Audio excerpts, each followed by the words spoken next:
Welcome to the Barron Gorge National Park. Landscapes of the Barron Gorge started to form more than 400 million years ago when Australia was still part of the great continent Gondwana. Ancient rivers carried the sediment down the coast, which were then more than 100 kilometres from its current position. Earth movements at the edge of the continent uplifted and compressed the sandwich of sediments and volcanic rocks, forming metamorphics, low-grade slate and siltstone. Where the underlying rock was more resistant, the river water tumbled and is now a waterfall more than 250 metres high.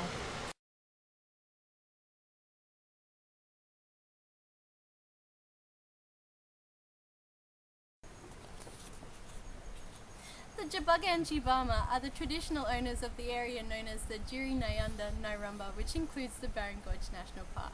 On the 17th of December 2004, the Federal Court of Australia handed down the Jabuganji people's native title determination over Barron Gorge National Park. This is the first park in Queensland to have a native title determination. The determination registers the interests and rights under customary law and tradition that already exists.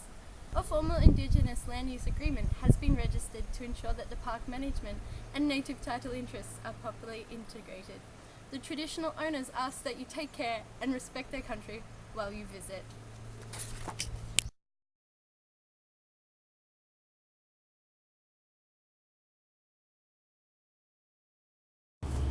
The European history of the Barron Gorge National Park dates back to the gold rushes in the 1870s when people from all over the world travelled to the region. Cairns was founded as a port, and the Douglas and Smith tracks were established through the Barron Gorge as the first links between the goldfields and the port. Miners even fossicked in the region itself, and the shafts and diggings can still be found today.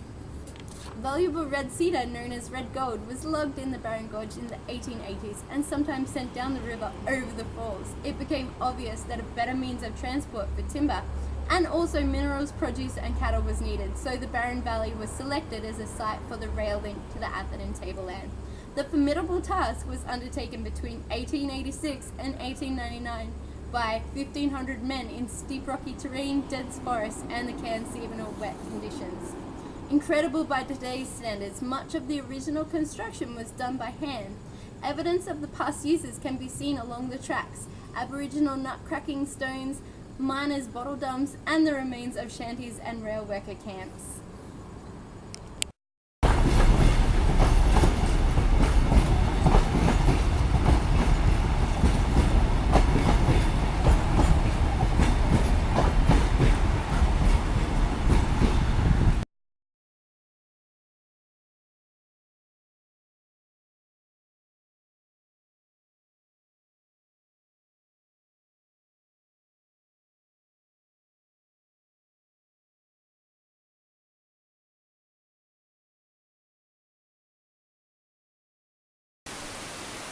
Welcome to the Barron Gorge hydroelectricity plant. The Barron Gorge Hydro generates clean green electricity which is sold into the national electricity market. In 2003, Stanwell Corporation Limited developed a $29 million strategic plan which will extend the life of the Barron Gorge Hydro to 2055. The first phase of this plan was completed in 2006 and included a midlife refit, including upgrade the majority of originally installed electrical plant. This was the largest project undertaken at the power station since its original construction. The second phase included the refurbishment of both of the hydro's generators. The Unit 1 generator rewind was completed in 2010 and the Unit 2 was completed in 2011. The refurbishment project improved the reliability and efficiency of the generating units and increasing max electricity output capacity of the Barron Gorge Hydro plant by 10%.